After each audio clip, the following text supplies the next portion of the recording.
Il est dit pour quiconque doit le savoir, que seules les femmes savent qui est véritablement le père de l'enfant qu'elles portent en elles. En Afrique de l'Ouest, chaque année, des crimes et de meurtres inexpliqués ont lieu un peu partout parmi la population. De crimes et de meurtres mystérieux attribués aux forces maléfiques et à des esprits de nature démoniaque.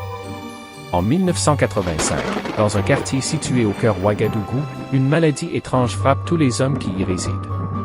Mais ce qu'il y a de plus bizarre dans cette mystérieuse maladie, est qu'elle ne touche véritablement que les hommes mariés. Indétectable par la médecine, les familles des malades font recours aux féticheurs et aux forces ancestrales, mais là aussi aucune solution n'est trouvée.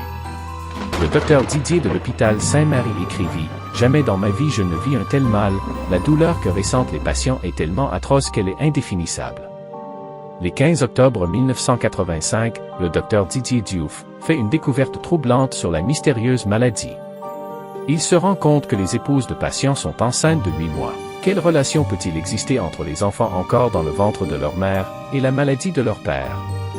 Le 2 décembre 1985, Élodie, l'une des épouses des malades ressent les douleurs de l'enfantement. Elle est tout de suite amenée à l'hôpital Saint-Marie, mais celle-ci refuse catégoriquement de mettre au monde, en fermant durement ses jambes, en poussant des raisons étranges sur son refus de mettre au monde. L'infirmière Marie Oudrago témoigna en disant « Elle refusait de tout son cœur d'accoucher de l'enfant et elle n'arrêtait pas de dire que cet enfant qui devrait naître n'était pas de ce monde, elle affirmait même qu'il était un démon. » Le médecin ainsi que les infirmières pensent à ces moments que Élodie délire à cause des douleurs pré-accouchement. Mais lorsque celle-ci ouvre ses jambes et fait sortir l'enfant, tout le monde dans la salle comprend alors qu'elle disait vrai. Le bébé n'est pas réellement de ce monde. Il a la peau tout rouge. Il a des cornes sur la tête et une queue fourchue comme celui du diable.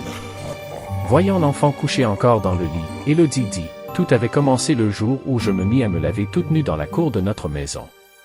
À chaque fois que je prenais ma douche, je sentais la présence